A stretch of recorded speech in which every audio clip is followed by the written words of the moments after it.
Hello বন্ধুরা, তোমরা সবাই কেমন আছো? আশা করছি খুব ভালো আছো। আমিও খুব ভালো আছি। তো আজকে আমি নতুন রেসিপি শেয়ার করছি তোমাদের কাছে। নতুন রান্নাঘরে কেমন লাগলো না লাগলো বলবে। যাদের কাছে গ্রেটার নেই, আজকের ভিডিওটা তাদেরই জন্য। বেশি সহজে কম পদ্ধতিতে সহজ উপায় কী করে আলুর চিপস বানাবো আজকে সেটাই তোমাদেরকে বলবো। প্রথমে আমরা আলু ছিলে আলু ধুয়ে তুলে নেব। এইবারে কাটার পদ্ধতিটা তোমরা একবার দেখে নাও। এই ছিলনি দিয়ে এরম করে সুন্দর করে পাতলা পাতলা কেটে নেবে। তোমাদেরকে একটা তুলে দেখিয়ে দিই। এই দেখো, এরম করে পাতলা পাতলা সুন্দর করে লম্বা লম্বা পিস হবে। তোমরাও এরকম করে সহজ পদ্ধতিতে কেটে নিতে পারো। জলজিরাটা কেটে এটা আবার একবার ধুয়ে নেবে। ধুয়ে নেওয়ার পর তুলে নেবে, দিয়ে এর ওপরে মশলার মতন ছড়িয়ে এরম করে একবার থেকে দুবার ধুয়ে নিলে হয়ে যাবে।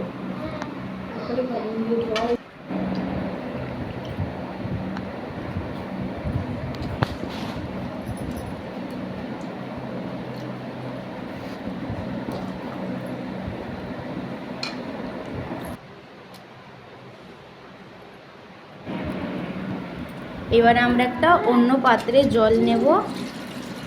জলের ওপরে সামান্য নুন দেব। পরিমাণটা তোমরা তোমাদের মতন বুঝে শুনে দিও, তোমরা যত আলুর বানাবে।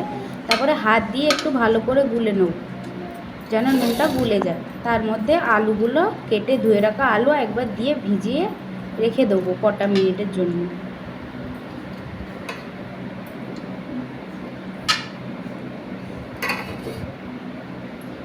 আলুগুলো একটু হাত দিয়ে ভালো করে নেড়ে চেড়ে ধুতে হবে।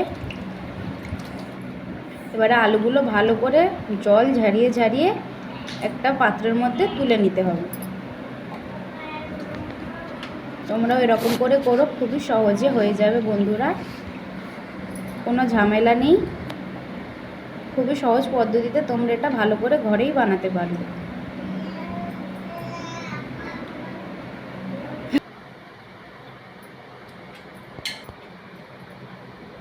এবার একটা সুতির কাপড়, যার আপনাদের কাছে সুতির কাপড় থাকলে সুতির কাপড় নেবেন। আমাদের কাছে ছিল না, তাই আমরা সুতির গামছা নিয়েছিলাম।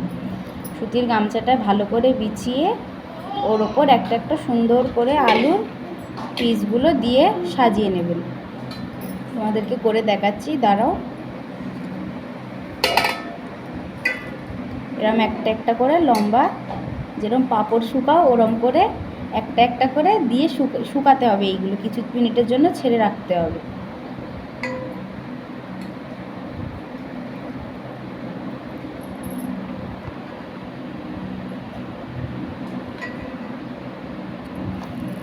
খুবই সহজে হয়ে যাবে বন্ধুরা। আপনারাও একবার হলেও বাড়িতে এটা ট্রাই করুন। খুবই কম জিনিসে এইগুলো ঘরে বানানো খুবই সহজ, খালি কিছু উপকরণ দরকার।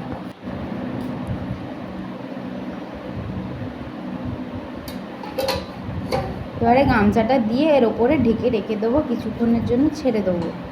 আপনারা চাইলে তুরন্ত একটু রোদের নিচে বা পাখার নিচেও রেখে এটা শুকাতে পারেন। একটু হাত দিয়ে চেপে চেপে দেবো যেন জলগুলো জলদি শুকিয়ে যায়।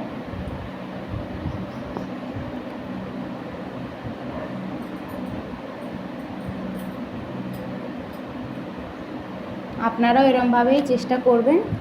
খুবই কম সময়েও হয়ে যাবে আর খুব কম জিনিস দিয়েও হয়ে যাবে এইগুলো বানানো। খালি এই আলুগুলো ভালো করে শুকিয়ে নেবেন। একবার আরেকবার তোমাদেরকে খুলে দেখিয়ে দিই।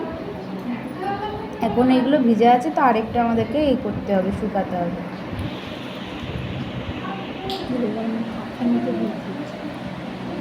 পাখার নিচে দিলাম, আমরা একটু পাখার নিচে রেখেছিলাম, তো এইবারে এগুলো খুবই শুকিয়ে গেছে একদম। এইগুলো আরেকবার মুছে মুছে তুলে নেব। এবারে কড়াতে তেল দেব। কড়াটা গরম করে ভালো করে তেল দিলাম। এবারে আলুগুলো একটু একটু করে ছেড়ে দেবো। আগে একটা দিয়ে দেখবো তেল গরম হয়েছে কিনা। তেল ভালো করে গরম হয়ে গেলে আলুগুলো একটু বেশি করে দিয়ে দেবো।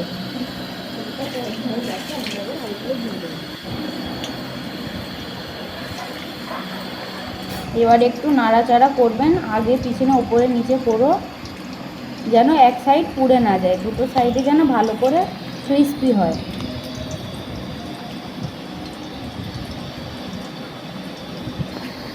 নাড়তে থাকবেন বন্ধুরা, নাড়লে নিচে পুড়ে যাবে, এক সাইড কাঁচা থাকবে।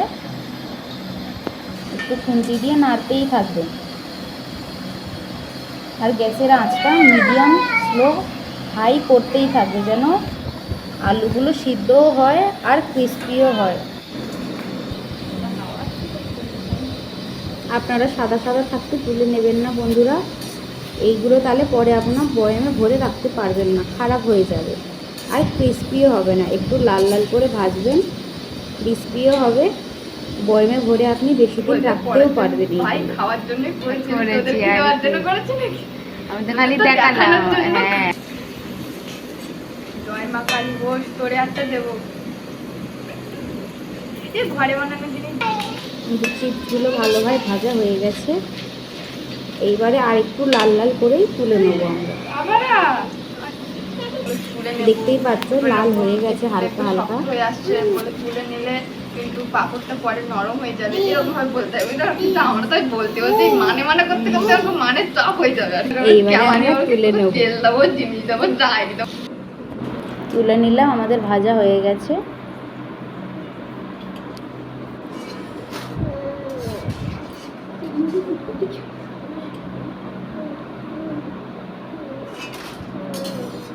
দেখলেন তো বন্ধুরা, কত সহজেই বাড়িতেই আলুর চিপস বানানো হয়ে গেল।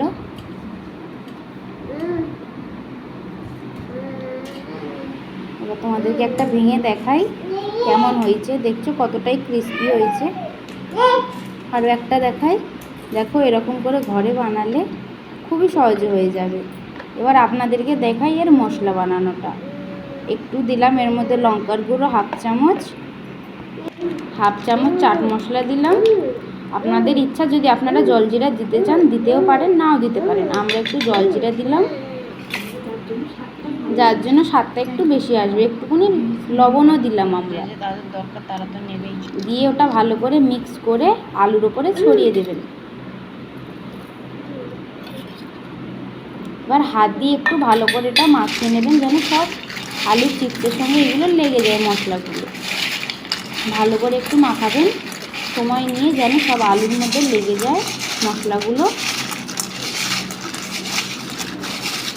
এবারে আপনাদেরকে একটা খেয়েও দেখাচ্ছি।